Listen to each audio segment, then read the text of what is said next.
பாபா ஓர் கருணாலயம், பாதம்தான் கமலாலயம். பாபா ஓர் கருணாலயம், பாதம்தான் கமலாலயம். சாயப்பா மேல் நம்பிக்கையும் பற்றும் கொண்டு அவரை வணங்கி வரும் சாய் பக்தர்கள் அனைவருக்கும் வணக்கம். நல்லதையே நினைப்போம், நல்லதே நடக்கும். உங்கள் அனைத்து வேண்டுதல்களும் நிறைவேற எல்லாம் வல்ல சாயப்பா உங்களுக்கு அருள் புரிவார். இன்றைய சாயப்பாவின் அமுத மொழியை கேட்போமா? அன்பு குழந்தையே, உன் கஷ்டகாலம் முடிந்தது. இனி நீ நிம்மதி பெருமூச்சு விடலாம். இத்தனை நாளாக உன்னை காயப்படுத்திய கஷ்டங்கள் முடிந்தது. உன்னை கீழ்த்தரமாக நடத்தியவர்களுக்கு நீ நன்றி சொல்ல வேண்டும். ஏனெனில் உன்மேல் இருந்த முன்ஜென்ம கர்மம் என்கின்ற அழுக்கை அவர்கள் சுத்தம் செய்தார்கள் என்பது உண்மை. இன்னும் சில நாட்களில் அனைத்தும் மாறும். ஏனென்றால் சமீபத்தில்தான் நான் உன்னை சந்தித்து உனக்கு ஆசி வழங்கி இருக்கிறேன். அதை உன்னையும் உணர வைத்து இருக்கிறேன். யார் உன்னை வெறுத்தார்களோ, யார் உன்னை உதாசீனப்படுத்தினார்களோ, யார் உன் நம்பிக்கையை கெடுத்தார்களோ அவர்களின் தலைகணம் இன்னும் சில நாட்களில் மண்ணோடு மண்ணாகிவிடும். அவர்கள் முன் நீ மென்மேலும் வளர்ச்சி அடைந்து உன் வாழ்வில் வெற்றி பெறப் போகிறாய். கவலைப்படாமல் இரு. அப்பா நான் இருக்கிறேன். கோபம் வேண்டாம். உனக்கு வரும் அனைத்தையும் நான் ஏற்பேன். என் அனுமதி இல்லாமல் எதுவும் நடக்காது. அனைத்தும் இன்னும் சில நாட்களில் பொடி பொடியாக போகிறது. உன் மனம் தெளிவாகும். இழந்ததை மீண்டும் பெறப்போகிறாய். என் செல்ல பிள்ளையான உனக்கு குறைகள் ஏற்படாமல் பாதுகாப்பேன். உனது வாழ்க்கை வண்ணமயமாக போகிறது. இது அருள் வாக்கு அல்ல, இது என் சத்திய வாக்கு. வெற்றி பெற வேண்டும் என்ற ஒரு எண்ணம் நமக்குள் ஒலித்துக் கொண்டிருந்தாலே தோல்விகள் எல்லாம் தவிடுபொடியாக மாறிவிடும். இந்த உலகத்தில் வல்லவனாக யாரும் பிறந்ததில்லை. தன்னம்பிக்கை என்ற சுடர் தீபம் உனக்குள் எரிந்து கொண்டிருந்தால் இந்த அகிலத்தையே உன் கைக்குள் அடக்கலாம். தளர்ந்து நிற்காதே.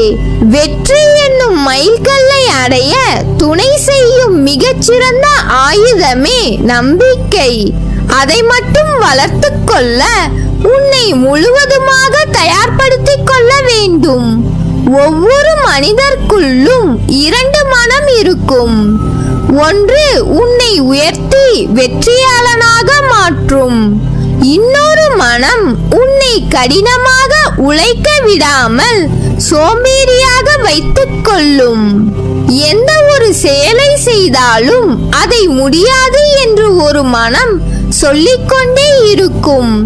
ஆனால் இன்னொரு மனம் இது எல்லாம் உனக்கு ரொம்பவே எளிதான விஷயம், இதை ஈஸியாக முடித்து விடலாம் என்று சொல்லும்.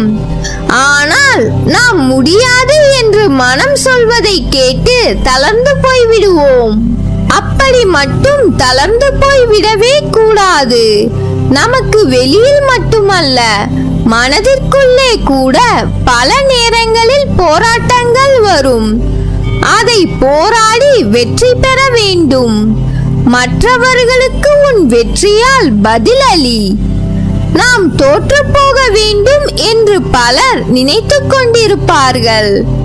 நம்மை தோற்கடிப்பதற்காக பல வழிகளில் சூழ்ச்சி செய்து கொண்டிருப்பார்கள். நாம் வீழ்ந்துவிடும் நேரங்களில் எல்லாம் அவர்கள் மகிழ்வோடு கொண்டாடி மகிழ்வார்கள். ஆனால் அதை துளி அளவும் மூளையில் ஏற்றிக்கொள்ளாதீர்கள். என்னதான் நீங்கள் கொண்டாடினாலும் என்னுடைய வெற்றி வெகு விரைவில் நடக்கும் என்று ஒரு நம்பிக்கை மட்டும் நம்முடைய மனதிற்குள் இருந்து கொண்டே இருக்க வேண்டும். நம்மை வெறுப்பவர்கள் முன் நம்முடைய வெற்றியால் தான் அவர்களுக்கு பதில் கொடுக்க வேண்டும்.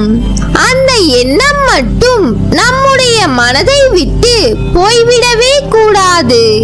எந்த வேலையை நாம் செய்து கொண்டிருந்தாலும் அதை இன்றே செய்து முடித்துவிட வேண்டும். நாளை செய்து கொள்ளலாம், நாளை மறுநாள் செய்து கொள்ளலாம் என்று நினைத்து கொண்டிருப்பது நல்ல வீரனுக்கு அழகே கிடையாது. இதை பல இடங்களில் பலர் சொல்லி கேள்விப்பட்டிருப்போம். ஆனால் நம்முடைய நிஜ வாழ்க்கையில் அதை நம்முடைய மூளையில் ஆழமாக பதிய வைத்து விட வேண்டும்.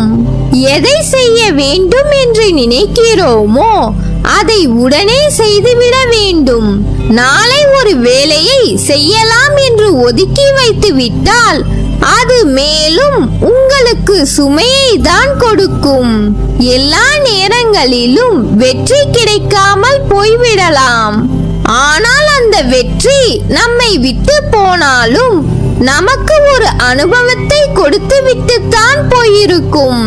அந்த அனுபவத்தை வைத்து இழந்த வெற்றியை பல மடங்காக எப்படி மீண்டும் பெறுவது என்பதில்தான் நம்முடைய கவனம் இருக்க வேண்டும். ஐயோ, இது கிடைக்காமல் போய்விட்டதே, இப்படி ஆகிவிட்டது என்று நினைத்து வருந்தினால் நம்முடைய முன்னேற்றமும் தடைப்பட்டுவிடும். அதனால் கிடைக்காத வெற்றியும் நம்முடைய சிறந்த அனுபவமாக பயன்படுத்தி மீண்டும் வெற்றியை தட்டி பறித்து விட வேண்டும். இனி நீ ஜெயிக்கப் போகிறாய்.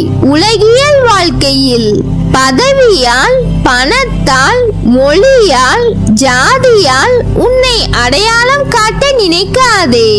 உன்னுடைய நற்பண்புகளால், நற்குணத்தால் உன்னை உலகுக்கு காட்டு.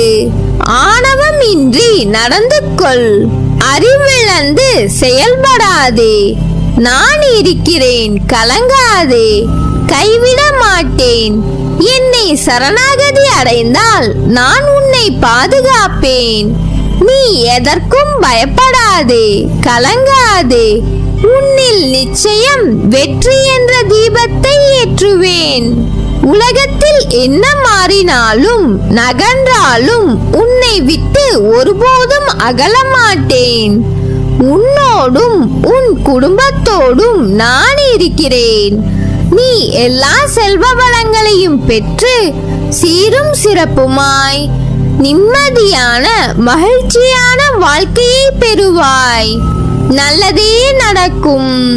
நீ என் பரிபூர்ண அருளும் ஆசீர்வாதமும் அன்பும் பெற்ற என் செல்ல பிள்ளை.